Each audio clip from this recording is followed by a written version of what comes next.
Hey girl, it's Ryan Morel, and girl, in today's video, I'll be showing you my note-taking essentials. And I know some of you might be wondering, another note-taking video? Yes, and I'm sorry, but I honestly wasn't supposed to make this video anymore. But after I posted those 2 note-taking routine videos, I got so many comments and DMs asking me about like what kind of paper I use, what kind of ink I use so that it doesn't bleed through the paper. So I figured, let's just make this video once and for all, and I promise after this video you will not be getting another note-taking video anytime soon. So this is it for a little bit, for a couple of months. So in today's video I'll be showing you my essentials, the things that I need every single time I make my notes, and I'll be, just sharing why I decided to pick that brand or that size or that color, and I'll give you like the pros and cons so that you can decide if you want to get one for yourself. If you have not yet subscribed to this channel, you know the drill. Make sure to hit that subscribe button. I would love to have you be a part of our little family this 2020. Okay, so let's just get started. So of course we have to begin with the star of my note-taking routine videos, my binder. And you know me, I'm a huge binder lover, a huge binder advocate, and my favorite binders are the ones from Muji, and I love them because they're very durable and they're just very basic. They're very plain. I started using binders around, I think, freshman year of high school. That was like 5 years ago. And before, it was super hard to find binders. We didn't have Muji yet, if I'm not mistaken, and there were barely any like cute binders in National Bookstore or fully booked. So I would literally get my binders from Target in the US. So I'd buy my binders from Target, I'd buy my paper from Target.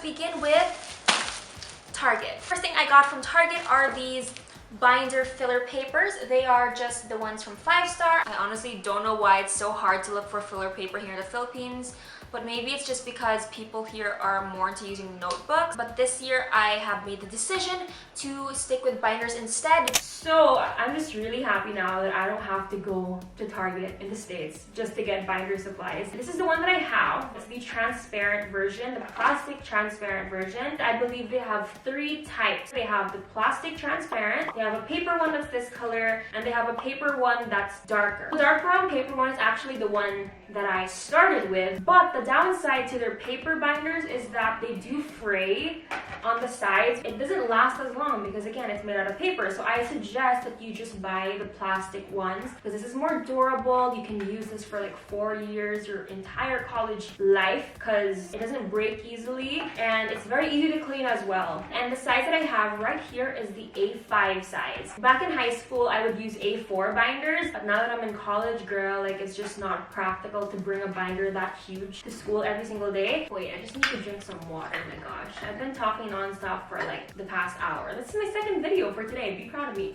Did that ruin my lip gloss? Okay, we're good. Okay, of course when you have a binder you need paper, and I got so many questions about what paper I use. These are just from Muji, so I have 2 different types. This is just another grid one. So I have the lined one and I have the grid one. And these are the A5 papers, of course, from my A5 binder. And in my digital note-taking routine video especially, people were asking, oh, what paper do you use? Do you like get plain paper and you hole punch it by yourself? Or like, where do you get plain Muji papers? I don't know, did it seem like the paper there didn't have any lines? Because I got so many questions about that. But girl, that's probably just the lighting because Muji doesn't make just plain papers. I honestly wish they did though. Let's send them a little request, a little customer recommendation. But yeah, as of now, Muji doesn't sell just blank papers, but they do sell lined papers and grid papers. I use a lined paper for my actual notes, and then my grid paper, this is what I use to make my scratch notes, because this is actually left over from last year, because last year I had math and I thought that we used like a lot of grid paper, but we didn't use any graph paper, so I had a whole pack of grid paper just lying in my closet. So I figured let's just use this for scratch paper, and again, super worth it because the ink doesn't bleed through. It's good quality paper.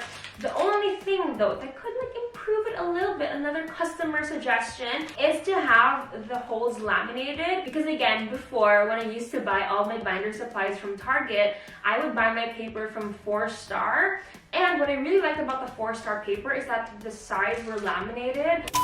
2 papers, and these are the papers that were in my binder. The best part about them is that it has some sort of like tape on the side, so no matter how hard you pull, it won't rip out. So that's my only suggestion. Nevertheless, really good paper.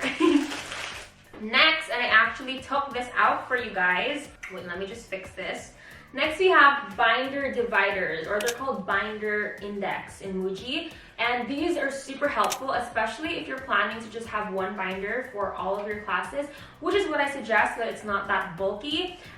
These binder dividers are super handy because you can just use them to divide your notes. I do wish they had an option for even more dividers, because for me, for example, I have 7 classes and these are only 5 dividers. So I wish they had like smaller ones, you know, for more dividers, but nevertheless, super great product. Next, I actually just got this last week when I went to Muji, and this is a little Ziploc, which is so cute. I found this in like their new product section, and you can just attach it to your binder. And I put this at the very back of my binder so that if your teacher gives back quizzes, like, you know, those like 1/4 or 1/2 quizzes, you just put it here, you slip it in, and you're never gonna lose it because it's like all secure. So yeah, even though I haven't used this yet, I know this will be an essential for me. Now for pens. I am very picky with pens. These are my essentials. These are my writing essentials.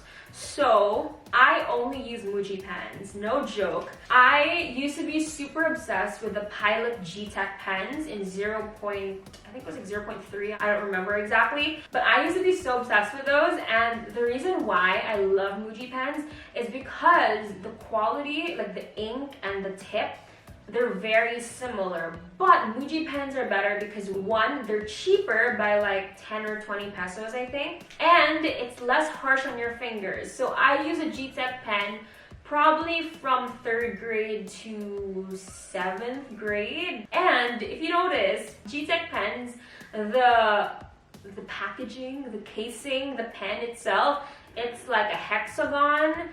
I don't know if it's like exactly 6 sides, but the edges are sharp. It's not the best for me because I write quite weirdly, I think, because I really like to grip the pen super hard. So the pen actually pushes into my finger, which is why I have this really gross, I'm not flipping you off, don't worry. I have this really gross scalio. What's that in English? Like a bump? I don't even know what that is in English.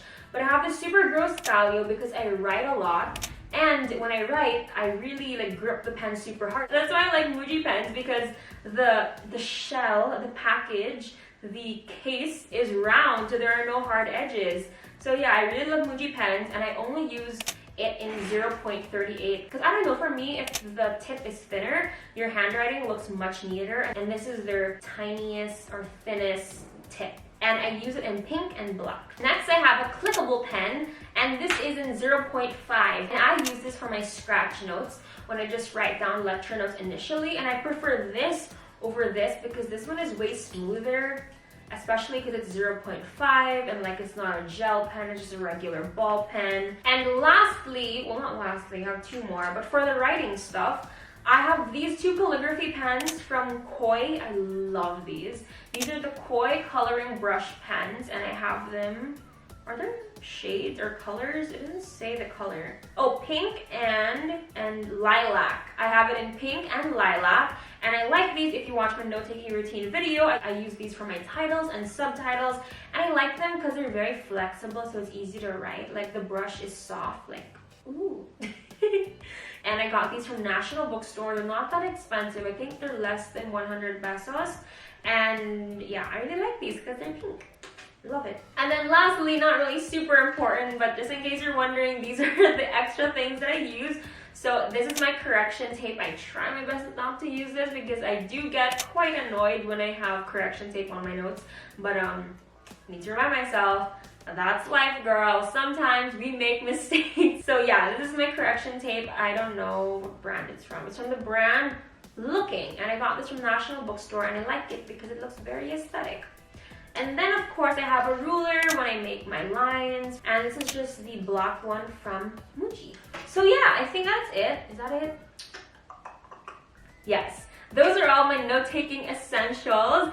I hope you guys enjoyed this video. If you enjoyed this video, make sure to hit that like button, hit that subscribe button. Let me know what other videos you want from me. If you want more note-taking videos, if you do, just tell me what specific type of note-taking videos, and I'm sure that you guys are very done with my note-taking video. So yeah, that's it for today's video. I'll see you next week. Bye, girl!